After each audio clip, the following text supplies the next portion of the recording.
ഇന്നത്തെ മക്കളുടെ അവസ്ഥയ്ക്ക് ഉമ്മാനെ തല്ലുന്നത് മക്കളാണ്. ഉമ്മാന്റെ വില നമ്മളിൽ പലർക്കും അറിയില്ല. വാപ്പ ആരാന്നറിയില്ല, ഉമ്മ ആരെന്നറിയോ? നമ്മുടെ ഉമ്മ ആരെന്നറിയോ? ഇപ്പൊ ഇത്തിരി തൊലിയൊക്കെ ചുളുങ്ങിയിട്ട് രോഗം പിടിച്ചിട്ട് വീട്ടിൽ കിടക്കാം, അറിയില്ല നിനക്ക്. ഇന്നത്തെ കാലഘട്ടം സ്വന്തം ഉമ്മാനെ കെട്ടിടത്തിന്റെ മുകളിൽ കൊണ്ടുപോയിട്ട് തെള്ളിയിട്ട് കൊല്ലുന്ന കാലം. വിദ്യാഭ്യാസമുള്ള നല്ല നിലയിലുള്ള മക്കൾ തന്റെ ഉമ്മാനെ ബിൽഡിങ്ങിന്റെ മുകളിൽ കയറ്റിയിട്ട് തെള്ളിയിട്ട് കൊല്ലുന്ന കാലം. തിരുവനന്തപുരത്തൊരു മകൻ തന്റെ ജന്മം നൽകിയ ഉമ്മ തന്നെ നൊന്തു പ്രസവിച്ച അമ്മയുടെ നെഞ്ചത്ത് കാലെടുത്ത് ചവിട്ടിയിട്ട് കഴുത്തിൽ ഷാളിട്ട് കൊല്ലുക. സ്വന്തം അമ്മാന്റെ കഴുത്തിൽ, ഉമ്മേന്റെ കഴുത്തിൽ, അമ്മയുടെ കഴുത്തിൽ ഷാള് മുറുക്കിയിട്ട് ചാകാതെ വന്നപ്പം നെഞ്ചത്ത് ചവിട്ടി. അവൻ കടന്നതാ നെഞ്ചത്താ, അവൻ കടന്നുറങ്ങിയതാ നെഞ്ചത്താ. സ്വന്തം അമ്മയെ കൊല്ലുന്ന മക്കളുടെ കാലം. അള്ളാഹു നമുക്ക് ഈമാൻ നൽകുമാറാകട്ടെ, അള്ളാഹു ഈമാൻ നൽകുമാറാകട്ടെ. ഉമ്മ ആരെന്നറിയോ? നിനക്ക് ജന്മം നൽകിയ ആ പാവം, നിനക്ക് ജന്മം നൽകിയ നിന്റെ ഉമ്മയുണ്ടല്ലോ, ആ ഉമ്മാന്റെ മഹത്വം നിനക്കറിയോ മോനെ? ആ ഉമ്മയുടെ കാൽ ചുവട്ടിൽ ആ സ്വർഗം കിടക്കുന്നതെന്ന് നബി മുഹമ്മദ് മുസ്തഫ, നബി മുഹമ്മദ് മുസ്തഫ. ഉമ്മാന്റെ കാൽ ചുവട്ടിൽ ആ സ്വർഗം കിടക്കണ പോയിട്ട് നോക്ക്. ഉമ്മാന്റെ കാൽ ചുവട്ടിൽ ആ സ്വർഗം കിടക്കുന്നത്. എന്നാ ഉമ്മയെ നമുക്ക് അധികം പറ്റായി. മഹാനായ പ്രവാചകൻ സല്ലല്ലാഹു അലൈഹി വസല്ലമ തങ്ങളോട് ഒരു മനുഷ്യൻ ചോദിച്ചു, നബിയെ, എനിക്ക് ഏറ്റവും കൂടുതൽ ബാധ്യത ആരോടാ മോനെ? ഉമ്മയോടാടാ. നബി ആരോടാ നബിയെ? ഉമ്മയോട്. ആരോടാ നബിയെ? ഉമ്മയോട്. 3 പ്രാവശ്യം ഉമ്മ ഉമ്മ ഉമ്മ. നാലാമത് പറഞ്ഞത് വാപ്പ. നാലാമത് പറഞ്ഞു നിന്റെ വാപ്പ. എന്തേ നബിയെ 3 പ്രാവശ്യം ഉമ്മാന്റെ പേര് പറഞ്ഞത്? എന്റെ നബിയെ 3 പ്രാവശ്യവും? എന്റെ പ്രിയമുള്ളവരെ, പറയാനുള്ള കാര്യം, ഗർഭം ചുമന്നതു 10 മാസം തള്ളയാ, പ്രസവിച്ച വേദന തിന്നതും അവർ തന്നെയാ, പാലൂട്ടി നിന്നെ വളർത്തലും അവരാണ്. ഈ 3 കാര്യം ഉപ്പയിൽ ഒഴിവാണ്. ഗർഭം ചുമന്നത് ഉമ്മയാ. 9.5 മാസക്കാലം ഒന്ന് ഓടാൻ വഴിയോ? വയറ് നിറച്ച് ഭക്ഷണം കഴിക്കാൻ കഴിയോ? നിന്റെ ഉമ്മയ്ക്കൊന്ന് നേരെ കിടക്കാൻ പറ്റുമായിരുന്നോടാ മോനെ? നിന്നെ 9.5 മാസം ചുമന്ന് നിന്റെ ഉമ്മയല്ലേ? അല്ലാഹുവേ, എന്തൊരു വേദനയാ. എന്റെ ഭാര്യ എനിക്ക് വേദനിക്കുന്നു എന്ന് പറയുമ്പോൾ നമ്മൾ ഇങ്ങനെ എന്തൊക്കെ വിഷമിക്കും. എന്നാ നിന്റെ ഉമ്മ നിനക്ക് വേണ്ടി എത്ര വേദനിച്ചു. മരണവേദനയുടെ വേദനയിൽ നിന്ന് പ്രസവിച്ചത് ഉമ്മയാ മോനെ. പാവം പട്ടിണിയാണെങ്കിലും രോഗമാണെങ്കിലും കരഞ്ഞ പോടി വന്നിട്ട് എടുത്ത് പാല് തന്നത് നമ്മുടെ ഉമ്മയാണ്. അള്ളാഹു നമുക്ക് ഈമാൻ നൽകുമാറാകട്ടെ. ആ ഉമ്മാന്റെ കാൽച്ചുവട്ടിലാ സ്വർഗം കിടക്കുന്നത്. വാപ്പയ്ക്ക് വിലയില്ലെന്നല്ല. വാപ്പ ആരെന്നറിയോ? വാപ്പ എന്തെന്നറിയോ? മക്കള് പറയും, ഉസ്താദ് എന്റെ വാപ്പയ്ക്ക് എന്നോട് സ്നേഹമില്ലെന്ന്. ഉണ്ടടാ മോനെ, വാപ്പ ഇങ്ങനെ ഉരുകി ഉരുകി ജീവിക്കാം. അള്ളാഹു തന്ന ആയുസ് ഉപ്പാന്റെ 60 കൊല്ലത്തിലും പകുതിയും മുക്കാലും മാറ്റിവെച്ചത് നിനക്ക് വേണ്ടിയാ. നിന്റെ ഉപ്പാന്റെ പ്രതിഫലം എന്തെന്നറിയോ? സ്വർഗത്തിന്റെ മധ്യ കവാടമാണ് വാപ്പയെന്ന് നബി മുഹമ്മദ് മുസ്തഫ. വാപ്പ എന്ന കവാടത്തിലൂടെ നിനക്ക് ഉമ്മ എന്ന സ്വർഗത്തിലെത്താൻ കഴിയും. വാപ്പ എന്ന കവാടത്തിലൂടെ പോയാലേ സ്വർഗത്തിൽ പോകാൻ പറ്റൂ. പക്ഷെ നമുക്കിന്ന് തിരിയില്ലല്ലോ. ഉമ്മാനെ തല്ലുന്ന മക്കളുണ്ട്, ഉമ്മാനെ ചീത്ത വിളിക്കും, അല്ലേ? ഉമ്മയുടെ മനസ്സ് വേദനിപ്പിക്കും. മാതാപിതാക്കളുടെ മനസ്സ് വേദനിപ്പിക്കരുത്. ആരായാലും, ഹാഫിളായാലും ആരിമായാലും പണ്ഡിതനായാലും വയത് പറയുന്നവനാണെങ്കിലും പള്ളിയിലെ ഇമാമാണെങ്കിലും വാപ്പാന്റെയും ഉമ്മാന്റെയും മനസ്സ് വേദനിപ്പിച്ച, ഉമ്മാന്റെയും വാപ്പാന്റെയും മനസ്സ് വേദനിപ്പിച്ച അള്ളാഹു ഈ ദുനിയാവിൽ വെച്ച് മരിക്കുന്നതിന് മുമ്പ് 3 ശിക്ഷ തരുമെന്ന് നബി മുഹമ്മദ് മുസ്തഫ. അള്ളാഹു നമ്മളെ കാക്കുമാറാകട്ടെ. ഉമ്മാന്റെയും വാപ്പാന്റെയും മനസ്സ് വേദനിപ്പിച്ച ഏതെങ്കിലും ഒരു മക്കളുണ്ടെങ്കിൽ അള്ളാഹി നീ രക്ഷപ്പെടൂല, അള്ളാഹി രക്ഷപ്പെടൂല. ഉമ്മാനെ തല്ലിയിട്ടുണ്ടോ? ഉമ്മാനെ കണ്ണ് നിറയിച്ചിട്ടുണ്ടോ? ഉമ്മാനെ വേദനിപ്പിച്ചിട്ടുണ്ടോ? പോയിട്ട് പൊരുത്തം ചോദിച്ചു. ഈ സദസ്സിലിരിക്കുന്ന ഓരോ മനുഷ്യരോടും പറയാ, നിന്റെ ഒരു വാക്ക് കൊണ്ട് നിന്റെ ഉമ്മാന്റെ മനസ്സ് വേദനിച്ചിട്ടുണ്ടെങ്കിൽ അള്ളാഹു ഈ ദുനിയാവിൽ വെച്ച് നിനക്ക് 3 ശിക്ഷ തരും. അള്ളാഹു നമുക്ക് ഈമാൻ നൽകുമാറാകട്ടെ. ഒന്നാമത്തെ ശിക്ഷ, നിന്റെ ആയുസ് അള്ളാഹു വെട്ടിച്ചുരുക്കുമെന്ന് നബി മുഹമ്മദ് മുസ്തഫ സല്ലല്ലാഹു അലൈഹി വസല്ലം ആയുസ് അങ്ങ് വെട്ടിക്കുറയ്ക്കും. ഈ പെണ്ണുങ്ങൾ, നിങ്ങളുടെ ഭാര്യമാരുണ്ടല്ലോ, പറഞ്ഞു കൊടുക്കണം, വിവരമില്ലാഞ്ഞിട്ടാ. ഭാര്യമാർക്ക് എപ്പോഴും ഭർത്താവിന്റെ ഉമ്മായും വാപ്പായും ഇഷ്ടമല്ല. എപ്പോഴും അടിയാ. ഭർത്താവിനെയും ഉമ്മാനെയും തമ്മിൽ എങ്ങനെങ്കിലും തെറ്റിക്കും.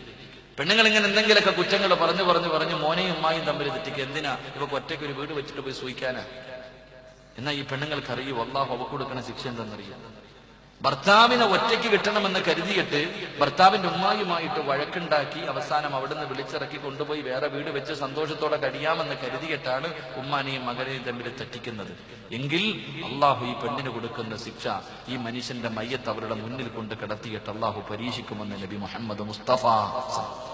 അവള് സുഖിക്കാൻ കൊണ്ടുപോകുമ്പോ അള്ളാഹ് വിടൂല. അവളെ അള്ളാഹു വിടൂല. കാരണം അള്ളാഹു ആയുസ് വെട്ടിച്ചുരുക്കും. അള്ളാഹു നമുക്ക് ഈമാൻ നൽകുമാറാകട്ടെ. എന്റെ പ്രിയപ്പെട്ടവരെ, അള്ളാഹു ദുനിയാവിൽ വെച്ച് തരുന്ന രണ്ടാമത്തെ ശിക്ഷ എന്തെന്നറിയും? ഉപ്പാനോട് മിണ്ടാത്ത മക്കളുണ്ട്. നമ്മുടെ ഉമ്മ ആ പാവം ചീത്ത വിളിച്ചാൽ, നമ്മളെ തല്ലിയാലും വഴക്ക് പറഞ്ഞാലും എന്ത് രസമെന്നറിയും?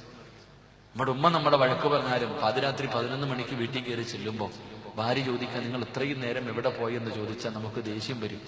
എന്നാ അതേ ചോദ്യം ഉമ്മ ചോദിച്ചാൽ, പാതിരാത്രി 12 മണിക്ക് അല്ലെങ്കിൽ 11 മണിക്ക് വീട്ടിലേക്ക് കയറി ചെല്ലുമ്പോൾ നമ്മുടെ ഭാര്യ ഉറങ്ങും, ഉമ്മ ഉറങ്ങൂലടാ. രോഗം പിടിച്ച് കിടക്കുകയാണെങ്കിൽ ഉമ്മ ചോദിക്കുക, എന്റെ മോൻ വന്നോ എന്ന് ഇങ്ങനെ ചോദിച്ചുകൊണ്ടിരിക്കും. പാതിരാത്രി 12 മണിക്ക് വീട്ടിൽ കയറി ചെല്ലുമ്പോ ഉമ്മ നമ്മളെ വീടിന്റെ കവാടത്തിൽ പിടിച്ചിർത്തിട്ട് ചോദിക്കും, നേരത്തെ കാലത്തൊന്നും വരൂല, തിന്നൊന്നും വേണ്ട ഇല്ലടാ എന്ന് പറഞ്ഞ് വഴക്ക് പറഞ്ഞാലും അത് കേൾക്കാൻ എന്ത് സുഖമെന്നറിയോ? നമ്മുടെ ഉമ്മ, അള്ളാഹു നമ്മുടെ ഉമ്മമാർക്ക് ദീർഘായുസ് നൽകുമാറാകട്ടെ. ഉമ്മാനെ മനസ്സ് വേദനിപ്പിച്ച അള്ളാഹു തരുന്ന രണ്ടാമത്തെ ശിക്ഷ എന്തെന്നറിയും? രണ്ടാമത്തെ ശിക്ഷ, എന്റെ പ്രിയപ്പെട്ടവരെ, ഇന്ന് നമ്മൾ കാണാം, നമ്മൾ ചിന്തിച്ചു നോക്കിയേ, രോഗം പിടിച്ച ഉമ്മമാർ, അള്ളാഹുവെ പടച്ചവനെ വല്ലാതെ വേദനിക്കുന്ന ഉമ്മമാരുണ്ട്. ഉമ്മാനെ തല്ലുന്ന മക്കളുണ്ട്. ഉമ്മാനെ തല്ലും, പാപ്പാനെ തല്ലുന്ന മക്കൾ, ചീത്ത വിളിക്കണ മക്കൾ. ഉമ്മാനോട് പറയും, വല്ലതും തിന്നിട്ട് വീടിന്റെ മൂലയിൽ കടന്നോണം, മിണ്ടിപ്പോരുത്. ഭീഷണിപ്പെടുത്തുന്ന മക്കളുടെ കാലം. അള്ളാഹു പടച്ചവനെ, സഹോദര, നിനക്ക് അള്ളാഹു പണം തന്നു, നീ ഒരു നല്ല വീട് വെച്ചു, നീ മനോഹരമായൊരു കൊട്ടാരം പോലെ ഒരു വീട് വെച്ചു. ആ വീടിനകത്ത് പ്രായം ചെന്ന രോഗം പിടിച്ച നിന്റെ ഉമ്മ ഒന്ന് കാർക്കിച്ച് തുപ്പിയാ നീ എന്തെല്ലാം പറയില്ലേ? കൊട്ടാരം പോലെയുള്ള നിന്റെ വീടിന്റെ ബെഡ്റൂമിനകത്ത് നിന്റെ ഉമ്മ അറിയാതെ ഒന്ന് തുപ്പിയ നീ വഴക്ക് പറയും. നിന്റെ ഉമ്മ ബെഡി കിടന്നൊന്ന് മൂത്രമൊഴിച്ച, ഒന്ന് കാഷ്ടിച്ച, കഴുകിയാ പോകില്ലടാ. നമ്മുടെ ഉമ്മയും ബാപ്പയും ഒന്ന് മൂത്രമൊഴിച്ച, കാഷ്ടിച്ച, അത് കഴുകിയാ പോകും. വീടൊന്ന് തുടച്ചാ പോകും. അല്ലാഹുവേ പടച്ചവനെ, ഉമ്മയും ബാപ്പയും പെണ്ണുമ്പിള്ള എന്തെങ്കിലുമൊക്കെ പറയും. ഭാര്യ പറയും, നിന്റെ ഉമ്മങ്ങളുടെ ഉമ്മാടെ മൂത്രവും കാഷ്ടാണെന്ന് വാര, എനിക്ക് വയ്യ, വേറെ എവിടെയെങ്കിലും കൊണ്ട് വൃദ്ധസദനത്തിൽ കൊണ്ട് കളയാൻ പറയുമ്പോ ഉമ്മാനെ വഴക്ക് പറയണ മക്കളുണ്ടല്ലോ. ഉമ്മയൊന്ന് മൂത്രമൊഴിക്കുമ്പോ, നീ എവിടെ കടന്നാടാ മൂത്രമൊഴിച്ച്? ഞാനും നിങ്ങളും, ഉമ്മ ബെഡിലല്ലേ മൂത്രമൊഴിച്ച്, ഞാനും നിങ്ങൾ ഉമ്മാന്റെ മടിയിലല്ലേ? ഉമ്മാന്റെ മടിയിലിരുന്ന് എത്രയോ പ്രാവശ്യം ഞാനും നിങ്ങളും മൂത്രമൊഴിച്ചു, കാഷ്ടിച്ചു. ആ പാവ എന്തെങ്കിലും പറഞ്ഞിട്ടുണ്ടോ? നിന്റെ ഉമ്മ വീട്ടിലൊന്ന് തുപ്പിയപ്പോ നിനക്ക് സഹിച്ചില്ല, ഞാനും നിങ്ങൾ ഉമ്മാന്റെ മുഖത്തുകൂടെ എത്ര പ്രാവശ്യം അല്ലാഹുവേ ഛർദിച്ചിട്ടുണ്ടാകും.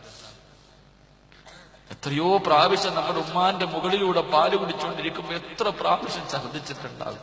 തല്ലിയോ? നിന്നെ എന്തെങ്കിലും പറഞ്ഞോ ഉമ്മ? വേണ്ടാന്ന് പറഞ്ഞ് വലിച്ചെറിഞ്ഞു? ഇല്ലല്ലോ. കെട്ടിപ്പിടിച്ചിട്ട് മോനെ മോനെ എന്ന് വിളിച്ച ആ പാപത്തിനെ എങ്ങനെ നിനക്ക് കഴിയുന്നു കുത്തുവാക്ക് പറയാൻ? ഉമ്മയുടെ മനസ്സ് വേദനിപ്പിക്കാൻ നിനക്ക് വേണ്ടി ജീവിച്ച നിന്റെ വാപ്പ, അല്ലാഹു നമുക്ക് ഈമാൻ നൽകുമാറാകട്ടെ. ഉമ്മാന്റെ മനസ്സ് വേദനിപ്പിച്ച, വാപ്പയുടെ മനസ്സ് വേദനിപ്പിച്ച അള്ളാഹു നിനക്ക് തരുന്ന ശിക്ഷ, നിന്റെ മക്കള് കാരണം നിനക്ക് കണ്ണുനീര് കുടിക്കേണ്ടി വരും. നീ നിന്റെ ഉപ്പാനെ നീ വേദനിപ്പിച്ചിട്ടുണ്ടെങ്കിൽ, നിന്റെ ഉമ്മാനെ വേദനിപ്പിച്ചിട്ടുണ്ടെങ്കിൽ, വല്ലാഹി സത്യം, നിന്റെ മക്കള് നിന്നെ തല്ലിയിരിക്കും. നീ നിന്റെ ഉമ്മാനെയും ഉപ്പാനെയും വേദനിപ്പിച്ചിട്ടുണ്ടെങ്കിൽ, നീയും കാത്തിരുന്നോ, ഈ പോറ്റി വളർത്തുന്ന ഈ മക്കള് നിന്നെ കുത്തിനു പിടിച്ചു നിർത്തുന്ന ഒരു കാലം വരും. നീ നിന്റെ ഉപ്പാനെ വേദനിപ്പിച്ചിട്ടുണ്ടെങ്കിൽ, നിന്റെ ഉമ്മാനെ തല്ലിയിട്ടുണ്ടെങ്കിൽ, നിന്റെ മക്കള് നിന്നെ തല്ലും. നിന്റെ മക്കള് കാരണം നെഞ്ചു പൊട്ടിയിട്ട് കരയേണ്ട ഒരു കാലം വരുമെന്ന് നബി മുഹമ്മദ് മുസ്തഫ ഓർത്തോ. നിന്റെ മക്കള് തന്നെ നിനക്കെതിരെ തിരിയുന്ന ഒരു കാലം, അള്ളാഹു അങ്ങനെ ഒരു പരീക്ഷണം തരുമെന്ന് നബി മുഹമ്മദ് മുസ്തഫ.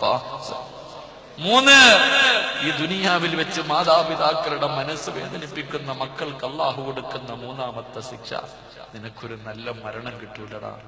എന്റെ പൊന്നു വാപ്പ, ചെറുപ്പക്കാരാ, എന്റെ പ്രിയപ്പെട്ട പെണ്ണന്മാരോട്, നിനക്ക് നിന്റെ വാപ്പ രക്തം വിയർപ്പാക്കി അധ്വാനിച്ചിട്ട് എത്ര കൊല്ലം കഷ്ടപ്പെട്ടിട്ട് നിനക്കിത്തിരി ആ മനുഷ്യൻ കഷ്ടപ്പെട്ട് നിന്നെ ഒന്ന് കല്യാണം കഴിപ്പിച്ചു വിട്ടു. നിനക്കൊരു നല്ല ഭർത്താവിനെ കിട്ടിയപ്പോ, ഒരു പണക്കാരനെ കിട്ടിയപ്പോൾ സ്വന്തം ഉമ്മാനെ മറക്കായി പാവങ്ങള്. സ്വന്തം ഉമ്മാനെ അറിയില്ല, വീട്ടിൽ പോകൂല, തിരിഞ്ഞു നോക്കൂല പെണ്ണുങ്ങൾ. അവക്ക് ഭർത്താവ് മതി. എന്റെ പൊന്നു പെങ്ങളെ, നിന്റെ ഉമ്മ നിന്റെ വീടിനകത്തിരുന്നിട്ട് കരഞ്ഞിട്ടുണ്ടെങ്കിൽ നീയും ഒരുപാട് കരയേണ്ടി വരും. അല്ലാഹു കാക്കുമാറാകട്ടെ.